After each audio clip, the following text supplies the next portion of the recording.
Hi, I'm Nick Haig, and welcome to the B2B Insights podcast and episode 4 of the CX Masters podcast with James Dodkins. Today, I'm delighted to have him join us.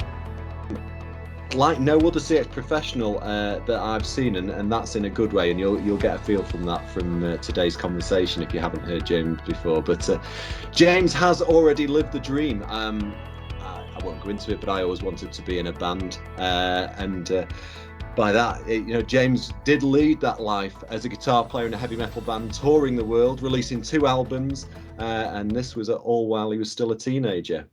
But now known in the industry as the CX Rockstar, he's launched his company and website Rockstar CX, where he provides CX training alongside his world-renowned international keynote speeches. On top of all this, he's launched his own CX clothing range, published 2 books, and headed up This Week in CX on Amazon Prime. In 2020, James was named as the UK's #1 CX influencer by Customer Experience magazine. So I'd say stay tuned for what will be a great podcast. You never know what might come. Maybe some guitar playing, but for those of you that can see the video, then you can see that there's many guitars behind James as we speak. So without further ado, I'd like to welcome you, James. Thank you for welcoming me. It is nice to be welcomed. You know what?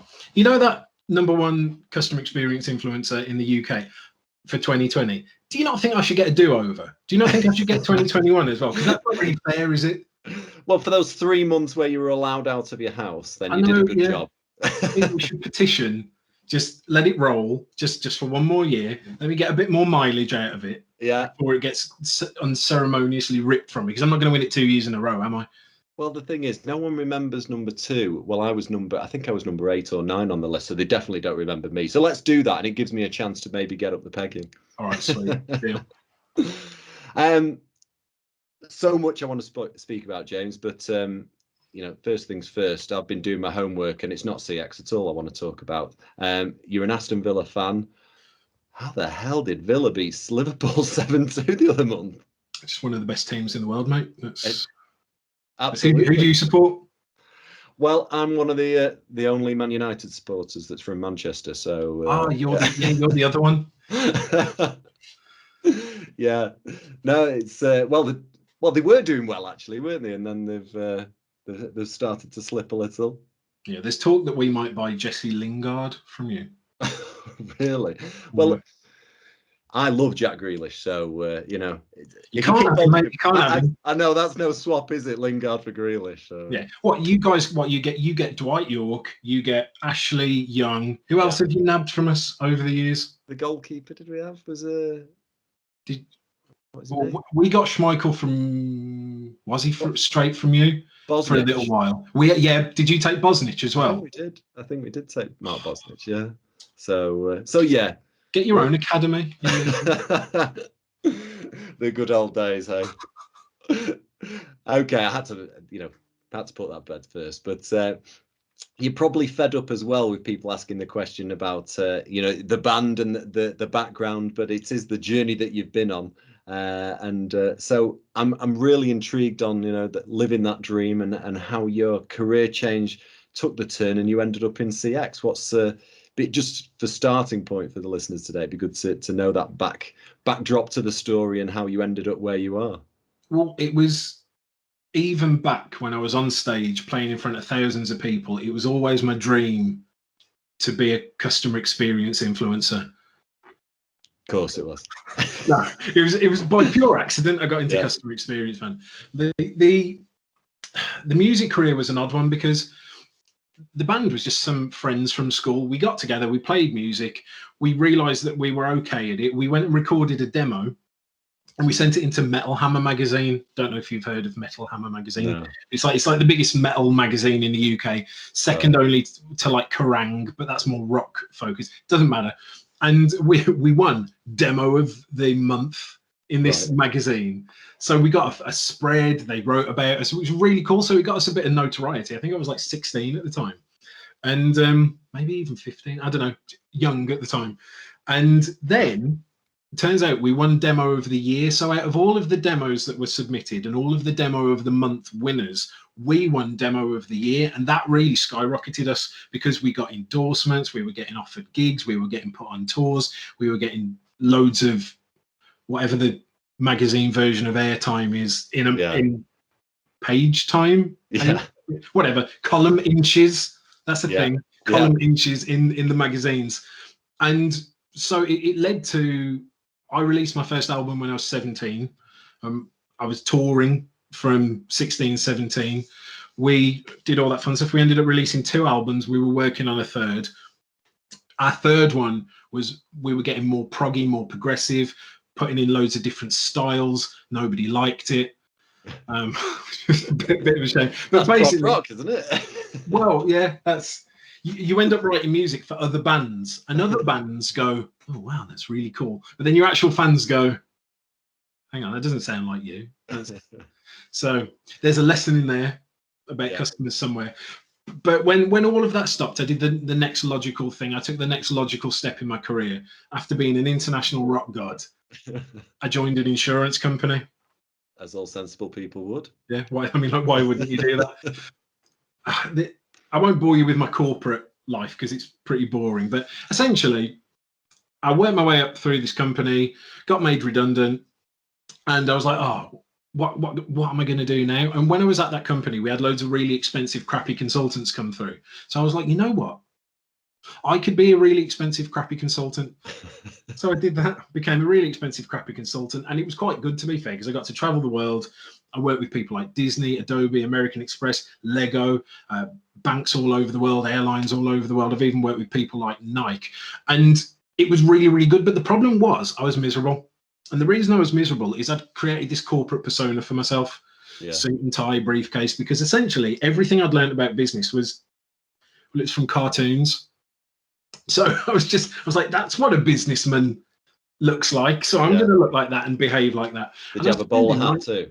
Say again? Did you have a bowler hat too? I did, but somebody pulled me aside and said, that's a little bit too far, mate.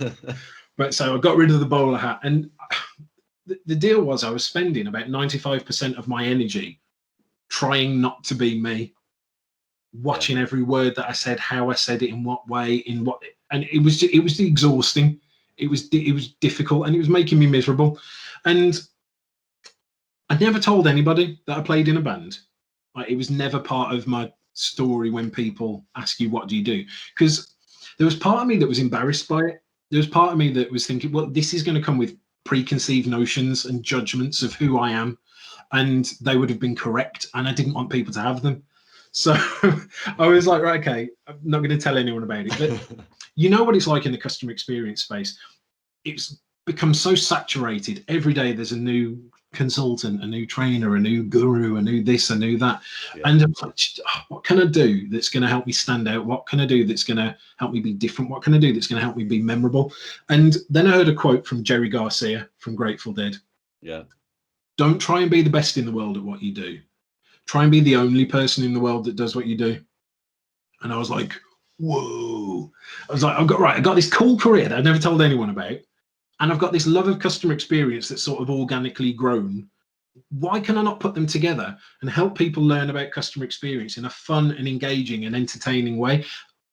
And the customer experience Rockstar was born. Yeah. And that is my origin story. I love it. I love it. And I think, and it's still got some rock element with the Jerry Garcia, element in there as well. But no, I think, we, like you say, we never know where we end up. I definitely didn't say I wanted to be, working as a market researcher in customer experience world when I was growing up. But yeah, well, secondly to that rock star, but I can't play an instrument, so I had to do the second best option. In terms of just again doing the homework and your book, The Foundations for Customer Centricity, it was published way back now. 6 years ago seems a lifetime ago. But again, back to football, I suppose you focused on this football analogy around the importance of building a multi-skilled team that works effectively together, and how large corporates operate with this siloed specialisms in their team. You know, they've got sales, marketing, operations, procurement, so on and so forth. But one thing we do know is that they're set up for success and for profit making, but not necessarily for this customer in mind. They don't work together. And do you see the same thing with your clients? I definitely saw that linkage with what I see in my working life and your book itself. But when you're out there and you're hearing these comments from doing the keynote speeches and your consultancy, is that a similar feel? Yeah, so I will say I don't consult anymore. Hashtag not a consultant. I essentially only do three things: make content, do keynotes, do training. That's it. I don't consult because I'm not very good at it and I don't like it. So I just stopped doing it. Rather than try and get better at it, I thought, no, that's the adult thing to do. I'm just going to stop doing it.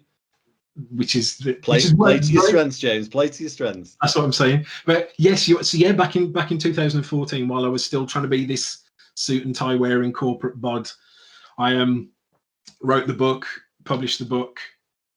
It's not that good. I think you can buy it on Amazon. Literally, I make no profit off of it. You can buy it on Amazon for like £3 because it's not. But the interesting part of it is about organizing yourself like a football team, or if you're in America, a soccer team. I'll translate it for them. But when I'm talking about it, I'll say football because that's the actual word for it. But you are right. Organizations organize themselves for the success of the company, not the success of the customer. And most of the times that's by breaking people out and organizing them by their skill set, not by their ability to deliver customer success. And then what happens is, because you've got these different departments, they're actually organized for the success of their department. And it's kind of, it seems like a sound mindset to say, okay, well, you department sales, you do everything to make sales good and make your department good. You marketing, you do everything to make your department good. IT, you do everything to make your department good. And then I think, well, if they're all doing that, then everything will be good. It's kind of like, if you think about a Rubik's Cube, let's say we've got a red department, a blue department, a yellow department, a whatever other colors are on a Rubik's Cube department. And I say to the blue department, guys, I care about the success of the blue side of the Rubik's Cube.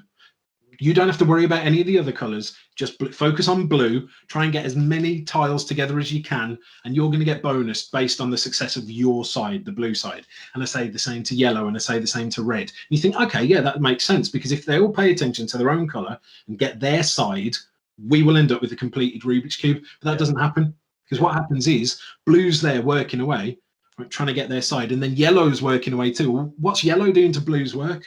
Well, it's constantly screwing it up because it doesn't really care. All it cares about is the success of its color. Like in companies, we only really care about the success of our department. We're not aligned towards customers. We're not aligned towards customer success.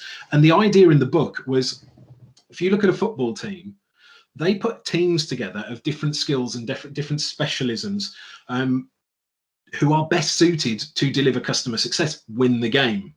Okay, we can probably all agree the analogy, the fan is the customer success is win the game. So you put a team together, different skills, different core competencies, who are best suited to win the game. You would think it was crazy if, like, Man United put 11 goalkeepers on the field, or put 11 defenders on the field, or even 11 strikers on the field. You'd think that was crazy, but that's what we do in business. We separate people by the tasks and activities that they do.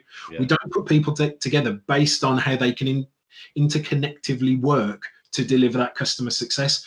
But it goes further than that as well. In a football team, every single person that works within that football team knows why they're doing it. The groundskeeper, that person will make the grass as good as it can be so the players can play as well as they can, so they can win the game and deliver that customer success. The boot cleaner will clean the boots so that the player can play as well as they can and deliver that customer success. The physician will make the players as healthy as possible so that they can win the game. Every job is aligned towards winning the game, everything. We don't have that in business. We've created businesses where the majority of people in a business think that the customer's not their job.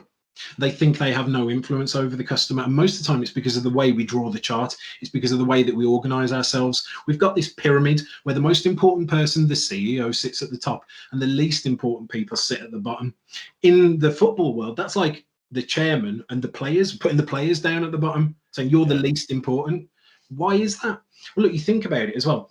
We get told that the further away you move away from the customer in the pyramid, the more important you are and the more money you get paid. We've set up an environment where it is incentivized to not interact with customers. And I just think it's crazy. And then again, the people at the bottom of the pyramid, we take our most precious resource, our customers, and we hand them over to the people that are least trained, least valued, least paid in the business. And then we wonder why things go wrong. Yeah. You look at a football team, the people that get paid the most are the players, not the people in the back rooms, because the football teams understand that it doesn't matter how good everything else is. At the end of the day, the sole responsibility for that final delivery of that customer experience is the players, is the people that actually interact with the customers. Yeah. And they, reward them accordingly. That was like a good 10-minute rant. Well, the thing is, though, I'm with you on the rant, because I wouldn't have a business if it wasn't that case, because we're dealing with corporates and they're so far removed from the customer. Yeah. Then they need a market research specialist in order to understand, speak to the customers, speak to the marketplace, because they can't. They're not like a market trader. They don't have the customer there in front of them to feed it back firsthand, and so they get that. So no, the analogy is, it very much sits perfectly with me, James, so don't worry on that. Now, I am going to call you out on this one, though, because I think everything that you say is perfect, and I know that you did start another book called Put Your Customers Second, because I did see this out there, but that whole adage, the customer is king. Actually, from your rant, everyone that gets CX, understands that it starts from within. You've got to have that employee engagement, that understand that, that they are empowered and they are, customer centric. So I get it, and I think it's powerful stuff. I just want to know why you didn't finish the book, because I think it would be a very good book. It's that's a good question. I don't really have one response, because it's weird, because like my whole thing is turning customers into super fans by turning your employees into rock stars. And I started writing the book, and it's a bit of a different type of book. It's like a fable, where there's a guy, he's can I say dickhead? You can say whatever you like, yeah. Cool. He's a bit of a dickhead. Right? He's in this company, he thinks he's the Don, and then his boss promotes him and makes him the director of customer experience. He's like, right, you're now in charge of our customer first program. And the guy's like, that's going to be easy, mate.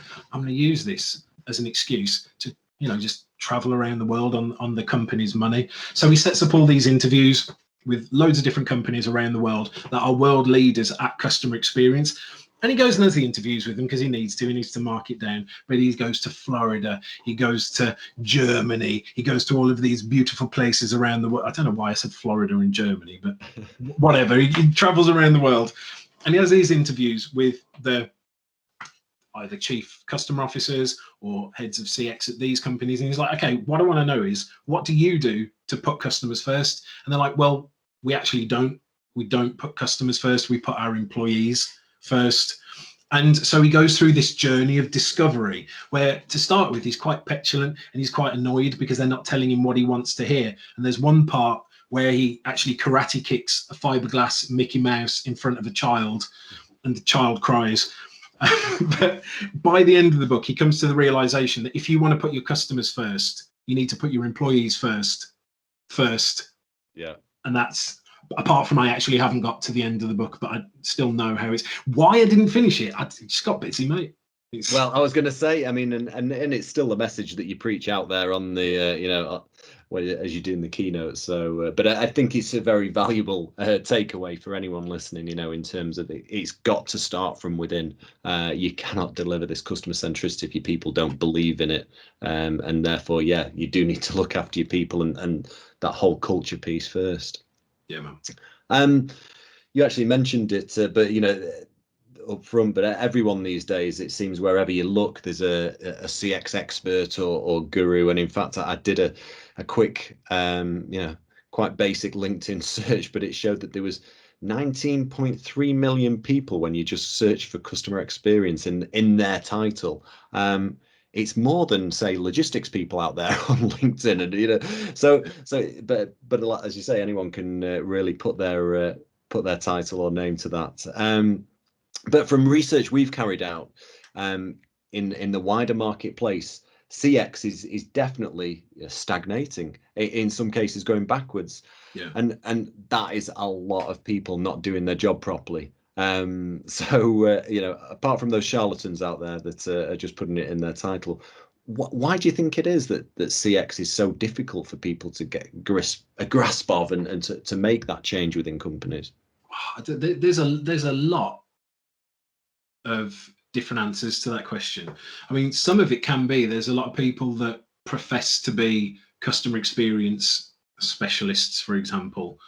They'll go into companies, they'll help them, they'll do a crappy job. Then, of course, the bosses look at it and go, well, we tried that customer experience stuff. It didn't work. Let's just carry on. So I feel a lot of companies think they've tried customer experience when they haven't really tried. I mean, good customer experience, because every company delivers a customer experience. It's just most of them are crappy. Yeah.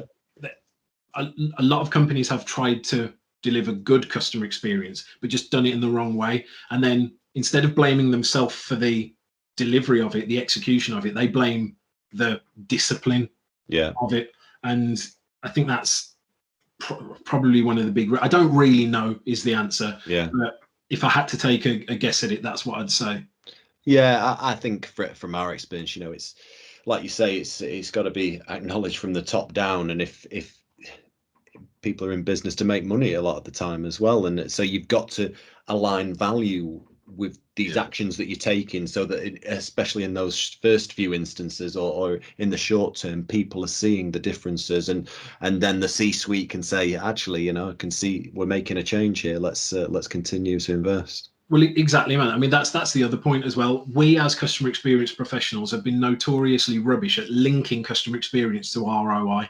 Yeah. Look, you might think that executives should care about your NPS score and they should marvel over your pretty customer journey maps and carry little photos of your customer personas in their wallet or whatever. But they don't care, because it's not their job to care. Their job is to care about the bottom line. I don't care whether you think it should be the case or not. That is the case. That's not what I'm arguing. It's just that's the way it is. So if you want them to care about customer experience, we as customer experience professionals have to link customer experience to the bottom line.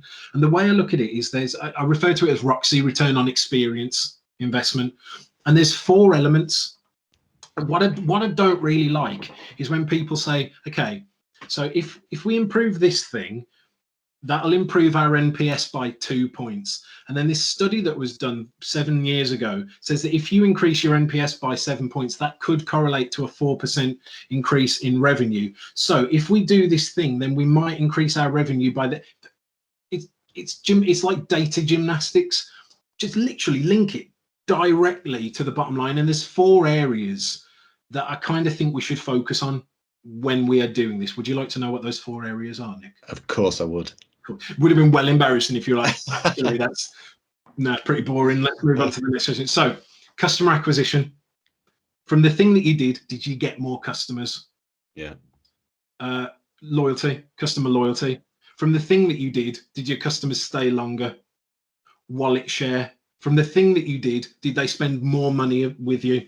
And cost. From the thing you did it cost you less to serve? Does it give you a lower operating cost? They're just the 4 areas. If you can link everything to that, you're going to be in a much better position than just going, yes, but our NPS score went up by 1. All right. It's lovely. No one cares though. Yeah. No, I know exactly, and I think it's simple stuff, isn't it? If you boil it down to that, how can I sell more, or how can I be more profitable? Well, okay, you can bring cost cutting into that as well, but aligning it to how can you get those advocates, how can you sell more, and therefore on the back of that, how can you raise your prices, because you're differentiating on the experience. So yes, there's a lot of people out there that could learn a thing or two from those 19.3 million on LinkedIn, and maybe some of those should have watched your experienced hacker webinar that I watched with interest. That's you recently put out there. So, well, 27, as you positioned it, 27 genius CX improvement hacks and easy ideas that people can use to implement. And I do love this, because too often people, it's shrouded in this, or sometimes maybe it's down to these CX professionals out there. They shroud it in this mystique in terms of the complexity, and it is very complex to move the needle in a large corporate with it if you're just looking at NPS as a metric. But what I loved about your hacks is that that there are small things that people can do without, today they can do them, and they don't need investment at all. It's educating people on doing things differently or looking at things from a different angle. So I really did enjoy that, and I was just quite interested in there's 27 there, so we're not going to go through them all today. But which one's your favourite CX hack out of those? But I'm not going to tell you my favourite one, because I saved my favourite one for last in the webinar, and it's probably the best one, and then no one will want to go and watch the webinar. So what I will say is go to jamesdodkins.com/webinar. I think that's what it is anyway. And there's a replay of the webinar. But probably my second favourite one is, so I worked with a company out in Italy that make mesh. Okay, do you know much about mesh? I am in the B2B world, so it's amazing what I do know, and I have looked at certain products in the mesh line, but I wouldn't profess to be an expert, that's for sure. Well, you know what? I mean, I was so happy to be able to fuse my three big loves: customer experience, music, and mesh. Working with it. Now, seriously, I went into it and I was like, mesh, God, this is going to be boring. Mesh is fascinating. I didn't realize how fascinating mesh was. There literally is not a single person on this earth whose life has not somehow been made demonstrably better by mesh. Okay. You just think about it. It's in everything. Yeah. It makes everything. Anyway, so the people making this mesh, weaving it, they work in somewhat crappy conditions. A lot of the places have got to be like hygiene controlled, temperature controlled, light controlled. So they're in like a really bright room with hazmat suits on. They can't breathe. They've got to do, and it's a really crappy condition. And the way I think about it is kind of like a meet and greet. So with a rock band, a really great thing to do is to meet your fans, meet the people whose lives you change with your music. And this company do a similar thing. They realize that there are so many people within their organization that never actually get to interact with their customers, that never get to meet the customers, that never get to see the people's lives who they actively change on a daily basis. And you might be saying, James, what are you talking about, man? Like, how profound can mesh be? Well, I would tell you. They put on this big event every year and they get everybody involved, and they bring people on to talk about how their life has been changed by mesh. And I know you want to buy a ticket, but you can't. This is a closed event just for the people that make mesh. But when you actually think about it, the type of people they have on, they have people who have had a heart valve that's got mesh in, and it saved their life. And they get to tell the story of how they managed to hold their grandkid for the first time because their life was allowed to go on for longer because of the mesh that they make every day. They bring on people from the armed forces whose life has been saved by a bulletproof vest that has also got mesh in. And they tell the story of the firefight that got them into the situation, and they tell the story afterwards how they got extracted, and then they tell the story of how they get to walk their daughter down the aisle for the first time, or get to see their daughter graduate from college because they're still alive because of the product that they make on a daily basis. Meet and greet. Let your employees actually meet the customers whose lives they're changing every day. Let them hear the stories. Let them understand how the work they do on a daily basis actually contributes to the lives of customers. There you go. That's like my second favorite one. Well, and there used to be a TV program here in the UK called Back to the Floor, didn't there? Where it was, it was the CEO or someone that go back and he'd work on the coal face, and he'd be meeting the customers for the first hand, and he'd be seeing the experience, and he'd hear it firsthand, and it bring it to life in terms of the impact that the company was making. And I think and stories bring anything to life, don't they? So I think case studies. I think it really just brings it to the fore in terms of the impact it can make. What was your favorite one? Because you watched it. What was your favorite one? Well, there's 27, so I did watch it, and have I dropped you in it now? No, you haven't dropped me in it. I mean, there's the usual, and I don't know whether I'm giving these away here. So you've got obviously the chair in the room, or the chair 2.0. The one that sits in my mind that I quite liked is the CX6, but I can't remember what the 6 things are. That's okay. Oh, you know what? Oh no, it's not perfect timing because it's not going to go out until then. Well, if you are able to travel back in time on December the 17th, I'm running a CX6 masterclass, and maybe I'm going to be doing another one in the future. So hit me up and ask me about it. But essentially, what we're doing is we're running through the CX6. So the CX6 is the one thing that all really, really good customer experiences have in common are these 6 things. Yep. And they are easy, fast, convenient, trackable, personalized, and predictive. And the masterclass is BYOE. So bring your own experience, bring it into there's only ever 10 spaces because you just can't do it with loads of people. Bring your own experience, and we work through every step of the CX6. Easy, fast, convenient, trackable, personalized, and predictive. And people say, James, that doesn't really sound like rocket science. Well, no, it's not. But if you're not careful, the obvious can really quickly become the overlooked, and people try and do all the fancy bells and whistles before they've got the foundations right. So what we do is take experiences and look at them through this lens and ask, well, how can we make this experience easier for our customers, faster, more convenient, etc., etc. So yeah, the CX6 is a great thing to use. But if you want to be able to use this right away, ask 6 questions. Take an experience, take a group of people. It can be customers, it could be people within your organization, it could be people within your team. You don't have to have any experience to be able to get involved in this conversation, but just ask, what could we do to make this experience easier for our customers? You'll get ideas. Yeah. What could we do to make this experience faster for our customers? You'll get ideas. What could we do to make this experience more convenient for our customers? You'll get ideas. Same with trackable, same with personalized, same with predictive. Just ask those 6 questions and you'll get loads of really cool ideas how to make that experience better for your customers. Now, there is a caveat. The way I look at it is there's 2 parts of customer experience. You've got the goal, the outcome, the target, the thing the customer's trying to achieve, and then you've got the journey towards it. If you're not, that's the win the game. Okay, that's the goal, the outcome. If you're not delivering that successful outcome, it doesn't matter how good your journey is. Okay, you can have the best journey in the world, but if you don't deliver that outcome, it's pointless. It's like getting on a plane to New York, and you're in the business class. It's really cool, and they bring you the little glasses with the orange juice, and then they give you food on real plates with real knives and forks, and it's nice food as well. And they give you a little blanket, but then you land in like the Amazon rainforest. Yeah, you mean like it doesn't matter how good that flight was, the outcome wasn't delivered. Like it doesn't matter how fancily you play football, if you never win the game, your fans are going to stop turning up to games. So that was a long-winded way of saying, yeah, good choice. Yeah, no, well, and actually, I quite like. I spoke to Colin Shaw in the same, in this same series, and he talks of the peak end rule, similarly, to that end piece. But no, the reason the CX6 sat with me is because I'm doing business in B2B marketplaces, and I think too often there is this complexity. So how do you make it easier? How do you make it quicker? And I think too often just asking those questions, starting to get people to think, to walk in the shoes of the customer. I thought it was a nice, quick, simple way, good exercise you could use in a workshop, say up front, to get people thinking differently. So no, that was good.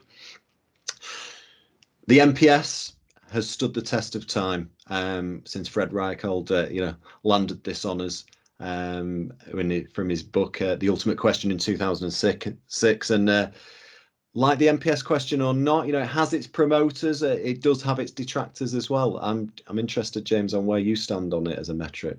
Well, I mean, just because it's been around for a long time doesn't mean it's any good. Chickenpox has been around for a long time. It doesn't mean it's good. I am a detractor. I'm not a big fan of NPS. I understand that anybody listening to this, not a single person's going to go, oh, James doesn't like NPS. Stop. Everybody stop doing NPS. Everyone's going to always do NPS forever. And whether I want them to or not, it's not going to change. It's become an industry standard.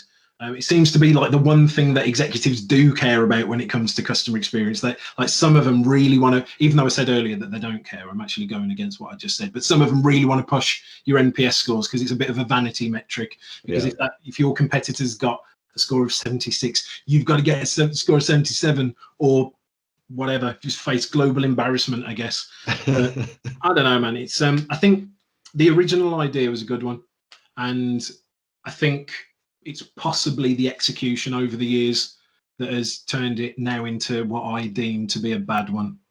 Yeah. I mean, like you say, I think it's not going anywhere. It's a simple metric. So boards of organisations, being able to get the message across to their employees.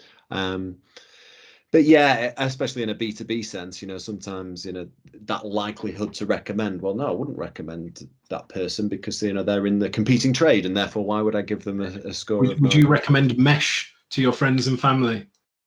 I would. I actually would. I would. To be fair. Well, I know that in the mesh world, I know the non-wovens and the woven mesh world from some of the clients I've done. But that's another podcast altogether. We won't go down that one.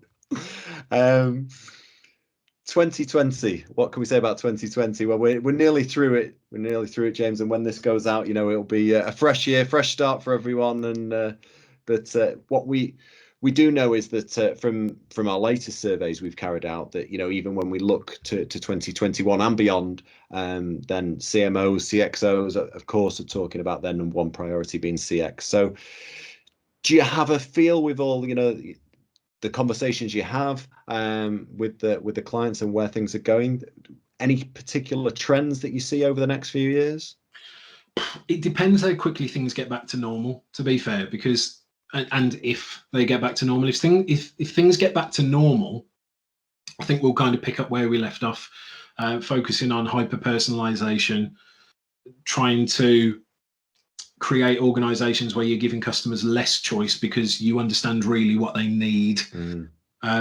More time spent on understanding your customers psychographically rather than demographically, really trying to understand who they are and deliver really deep and meaningful experiences to them. If things don't get back to normal, mate, I don't know. I think we'll see more COVID solutions, more Perspex business is going to go through the roof. That's going to be, buy more stock in Zoom. Yeah. But yeah, I don't really know. And a lot of people have asked me, especially on podcasts, well, what's your advice in COVID around customer experience? I don't know. I'm not. There's loads of people that will just give. I don't know, man. As far as I look at it, if you're doing customer experience right in the first place, you shouldn't need too much advice right now, because again, the way I look at customer experience is really quite simple. Understand who your customers are, understand their needs, understand their successful outcomes and expectations, align your experiences towards the delivery of those. That doesn't change because there's a pandemic. All it means is that their needs are changing a little bit quicker. But as long as you've got those fundamentals down, it's fine. Because customer experience, things that you do, it's about the way that you think, your mindset, your philosophies, your principles. If you got that on lock, it doesn't really matter about the world changing outside, because you will change with it. You will change with your customers. So did I answer your question? Yes, well, the thing is, it's it shouldn't change, like you say. And actually, we've had clients where some people have put their customer experience trackers on hold because they felt it wasn't right to be speaking to their customers. Because they don't want the score to dip. Well, and then they've come back, so when actually the score has dipped, I'll tell people now, so continue to invest, because I think, and there's nothing like a pandemic for, like you say, for changing needs. And for some of our clients where they have continued, they've not furloughed people. Okay, sales teams aren't knocking on doors and going around in their, their Vauxhalls, but they're actually just speaking to people via their, via Zoom or Teams. CX has gone through the roof because they're more efficient, they're available to answer questions, and they can solve issues there and then, rather than voice message, waiting for 24 hours to get back to them. So it's more of the same, but actually we've realized that the digital world that we're in can reap benefits for CX for sure. Yeah, man. Well, that's the thing. It's realizing that the landscape has changed, and the way that you deliver experiences will have to change with it. It doesn't change the fundamentals, doesn't change the principles. It's just understanding that customers' needs have changed. Yeah. Digital is going to be a far greater part of that moving forward. Yeah. And I think it's one of those things where it's like a Pandora's box. We're not going to go back. If things do go back to normal, I don't think people are going to go, oh, well, cancel my Zoom subscription. I think people are going to get used to doing it this way and carry on. I think we're going to see lots of empty offices, because the accountants are going to be going, hang on a second, They're working from home. They're doing just as good a job, if not better, because it's amazing how quickly you get work done when it's your own time. And spending all this money on an office, forget that. So I think 2021 will be good for cheap office space. Prediction. Well, and do you know what? My Germany, as a company, our journey mapping workshops used to travel to Australia to the last one I did was on a boat on the canal in Holland, in Amsterdam. People flew from America, from Australia, all around the world, and it was a great workshop. But you know what? Our digital workshops on whiteboards, people don't need to travel, and you get more done in a shorter window. So I think there's lots of learnings to be made from that. But it's the same with my training, of course. Traveling around the world to deliver it, it's good because you're in person, you can answer questions, you can read the room, you can change things as you go.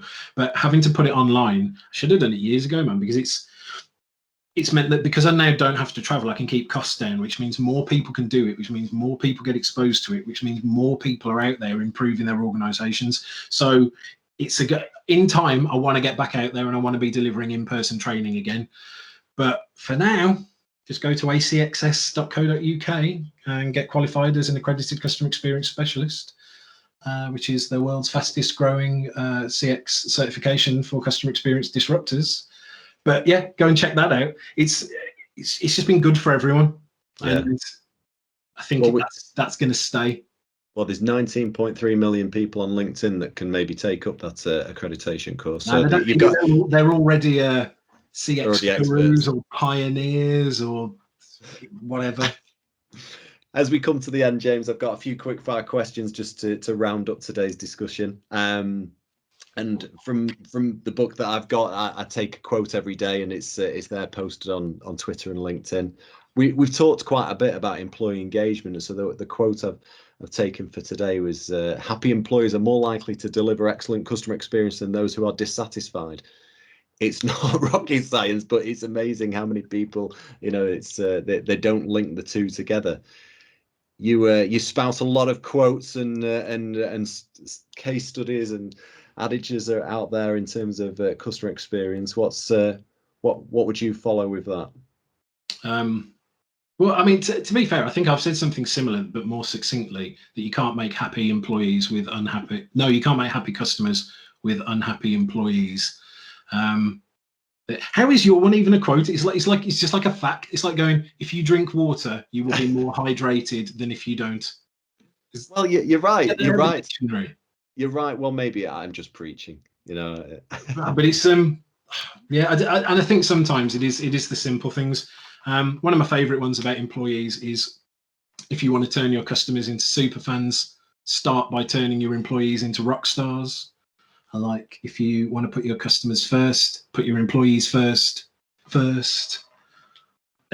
you've got a bunch there. Yeah. I've got a quote book about customer experience as well. Did you not come across that in your?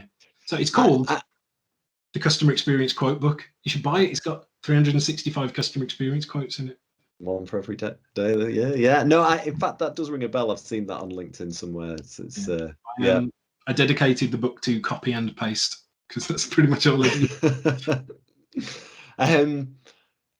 You come at CX from a different angle than others with the Rockstar background. I don't know whether it's Jerry Garcia but who's been your biggest influence on your career in taking you in the CX particular role that you're in?